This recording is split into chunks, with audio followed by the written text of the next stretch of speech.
Mas não significa que a gente também não possa tirar flor de pedra e transformar aquele ambiente que a gente teve, que não foi um ambiente muito promissor, um ambiente muito propício para novos frutos, que a gente não possa transformar esse ambiente em ambientes mais propícios para que a gente possa cuidar das nossas crianças de maneira mais presente, de maneira mais responsiva, de maneira mais cuidadosa.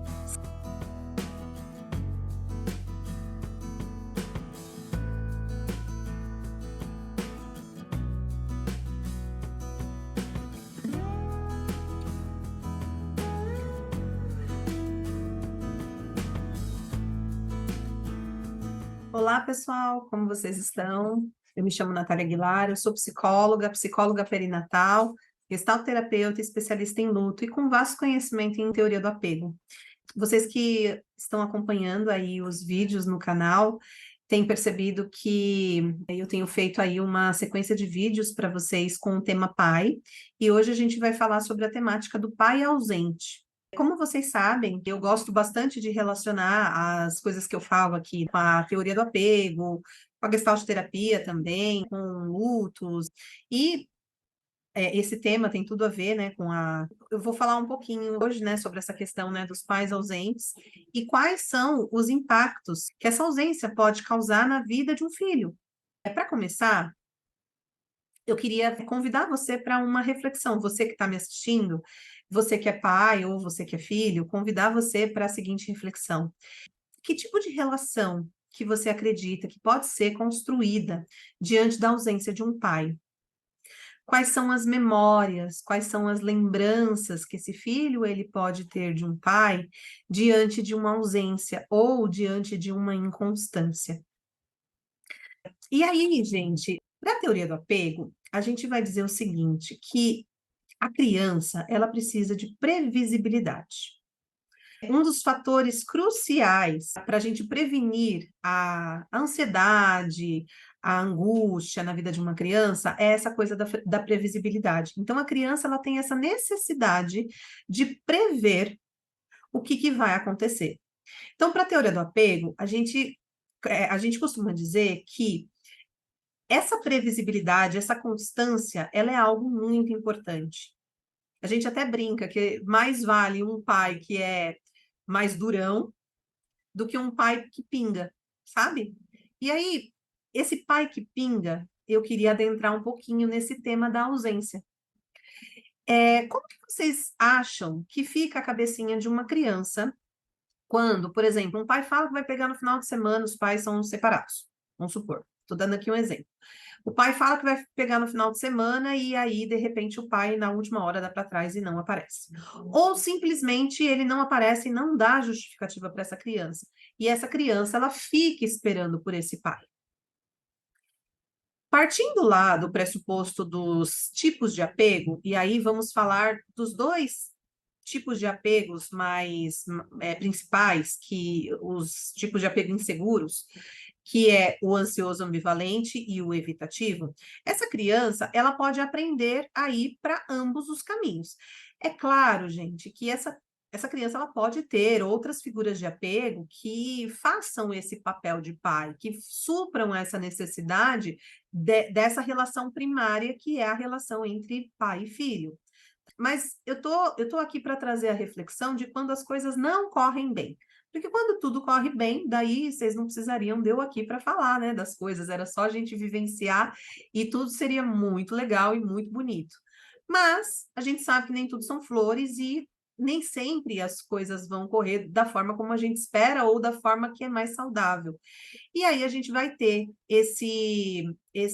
essa relação, quando existe essa relação ausente de um pai, a gente vai ter essa inconstância. Lembra que eu falei lá no começo que a criança ela precisa da previsibilidade para não despertar ansiedade, para não despertar essas angústias? E aí, quando a gente tem esse pai que pinga, que fica pingando, só pingando, sabe? Aparece, ora aparece, ora não aparece, ora aparece, mas não está presente com essa criança de fato, ou ora não aparece, não se justifica, some. A gente chama isso como um fator de risco para que essa criança desenvolva um estilo de apego mais inseguro. E esse estilo de apego ele vai poder ser tanto o ansioso ambivalente como o estilo evitativo. No estilo ansioso ambivalente, essa criança ela pode ir por um caminho de acabar ficando muito ansiosa, se tornar uma criança muito demandante, uma criança insegura, insegura na hora de estabelecer relações, de precisar, né, precisar ali que o outro confirme a importância dela o tempo todo, tá? Ela pode ter problemas de relações interpessoais, problemas comportamentais, enfim. Se a gente for para o evitativo, a gente pode pensar que essa criança ela aprendeu que realmente ela não tem o pai na vida dela e que ela não pode contar com essa figura, e aí ela vai entender que ela precisa fazer as coisas sozinha, sem esse pai, sem a figura desse pai. E ela vai para um campo mais instrumental de lidar com a coisa, tá? Não significa que não tenha sofrimento, né? E aí eu trago outra reflexão para vocês, né? Será que a pessoa ansiosa e evitativa, ela não sofre? E eu diria, não, gente, ela sofre sim, ela sofre bastante. A questão é que ela prefere não demonstrar, porque ela acredita que demonstrar que ela está sofrendo, demonstrar que ela está precisando do outro, não vai ajudar em nada. Não ajuda, porque antes ela demonstrou, antes ela solicitou lá nas relações primárias, ela solicitou desse pai esse cuidado e ela não teve. E agora ela falou assim: bom, não preciso, então eu vou seguir sozinha. Não significa, é claro que não significa que ela não precise desse pai na vida dela. Porque essa criança também, na vida adulta, ela também pode, né? E isso, essa ausência paterna, essa ausência desse lugar, né, que a gente considera como porto seguro, ela pode ser também desencadeador de dificuldade nas relações, porque lembram lá que eu falei da pessoa, quando a gente tem o pai presente, lembram lá do vídeo do pai presente? Quando a gente tem o pai presente, a gente tem aquele porto seguro, aquela pessoa que fala assim, vai para o mundo, e se você precisar voltar, eu estou aqui. Eu estou aqui como porto seguro, eu estou aqui como suporte para você. Quando essa pessoa, quando essa criança e essa pessoa, né, esse adulto, ele vai crescendo nesse ambiente em que ele não tem essa figura mais instrumental, essa figura que vai dar para ele a possibilidade dele desenvolver essa autonomia, a gente tem um ambiente em que há propensões de se ter dificuldade nos relacionamentos, dificuldades nos diálogos, dificuldades na sociabilização, na comunicação, e é um universo permeado por lutos, né, gente? Porque é o luto do pai presente, é o luto do pai, presente não, né? O luto do pai é, presente, mas ele está presente, ele só está presente porque ele está vivo.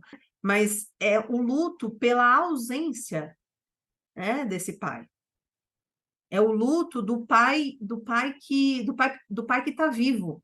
Porque quando o nosso pai morre lá, que nem no vídeo que eu gravei para vocês, né, do pai morto, quando o nosso pai morre, a gente sabe que isso é irreversível. A gente sabe que a gente não pode reverter essa situação. E que a gente vai precisar ressignificar a história com esse pai. É claro que, a depender também do estilo de apego que a gente tem, a gente vai para uma ressignificação, ou que vai ser mais tranquila, se for mais um apego seguro, ou uma ressignificação que vai ser mais angustiante, ser mais demorada, né? Quando a gente se depara com um estilo de apego mais inseguro. Mas quando o pai está morto, o pai está morto. Então, não tem o que se fazer. Agora, quando o pai está vivo, sempre fica aquela questão, mas o pai está vivo, e por quê? E por que que ele não é presente? E por que que ele não está aqui na minha vida? Então, eu queria até exemplificar. Na minha história de vida pessoal, eu tive um pai ausente. O meu pai, como vocês sabem, meu pai é falecido. Faleceu, eu tinha 15 anos. E eu tive, durante 15 anos, um pai ausente porque o meu pai, ele foi muito presente para a bebida. Ele foi muito presente para a dependência de álcool dele. Então, isso não permitiu que ele fosse Hoje eu entendo que ele era uma pessoa doente, sim, né, e que não fez muitas coisas para sair desse processo de dependência. Mas hoje eu já consigo, hoje depois de muitos anos da morte dele, eu consigo colocá-lo num lugar confortável e conseguir acessar boas lembranças que eu tive com meu pai, e não apenas as lembranças que se geraram por conta aí da bebida, mas consigo acessar boas lembranças. E boas lembranças, assim, são poucas lembranças, mas são lembranças bem significativas. Então, hoje eu consigo colocar num lugar, mas levou um tempo, porque durante muito tempo foi isso. Eu sabia que eu não podia contar com a presença dele, tá? E daí, gente, é claro que isso vai causar uma ausência na vida, por mais que isso seja suprido. E, por exemplo, eu tive um avô que fez muito papel de pai, que fazia esse papel de ir em reunião de escola, que dançou valsa na formatura, que dançou valsa no aniversário de 15 anos, e que fez esse papel de pai na medida que ele pôde, né? Claro que com as suas limitações, mas na medida que ele pôde. Mas é claro que fica aí, né? Fica aí essa lacuna com essa ausência que foi vivida. E aí, outro convite, vocês percebem que eu estou fazendo vários convites aqui para vocês, né, que estão assistindo. Outro convite que eu acho interessante é assim, o que que você, pai, é claro que o convite ele se estende a qualquer cuidador, tá, gente? Mas como a gente está aqui na temática dos vídeos para pais, então vamos falar sobre pais. O que que você, pai, está disposto a abrir mão pela relação com o seu filho? Porque lembra que eu falei para vocês em vídeos anteriores que cuidar dói? Cuidar dói, gente. Sabe por que que dói? Dói porque cuidar, quando a gente vai cuidar de maneira responsiva, de maneira presente de uma outra pessoa, a gente precisa se colocar um pouquinho as nossas necessidades em segundo plano. E daí eu não estou dizendo que é, é, eu preciso esquecer de mim, né? Mas eu estou dizendo que por um tempo, geralmente a primeira infância, é um período crucial para que a criança ela possa compreender com quem ela pode se autorregular. E é de extrema importância que ela compreenda que ela tem essas figuras, que ela tem essas pessoas que ela pode se autorregular e que são pessoas responsivas, que são pessoas que são capazes de dar esse suporte para essa criança, para que ela possa se desenvolver de maneira autônoma na vida, sem tantos riscos aí, né, de, de, de doenças psíquicas, de transtornos psíquicos, de questões aí, né, de aprendizagem, comportamentais, cognição, enfim. É muito importante que a gente possa ser. É claro que a gente vai ser aquilo também que a gente receber, mas não significa que a gente também não possa tirar flor de pedra e transformar aquele ambiente que a gente teve, que não foi um ambiente muito promissor, um ambiente muito propício para novos frutos, que a gente não possa transformar esse ambiente em ambientes mais propícios para que a gente possa cuidar das nossas crianças de maneira mais presente, de maneira mais responsiva, de maneira mais cuidadosa, sendo um cuidador mesmo, né, que possa regular essas crianças de maneira que elas se tornem adultos mais autônomos aí na vida, tá bom? Muito obrigada, gente, pela participação de vocês aqui, por vocês estarem assistindo. Eu espero vocês no próximo vídeo, que vai ser o último vídeo aí da sequência com a temática pai, tá bom? Muito obrigada pela presença, um abraço para vocês, tchau, tchau.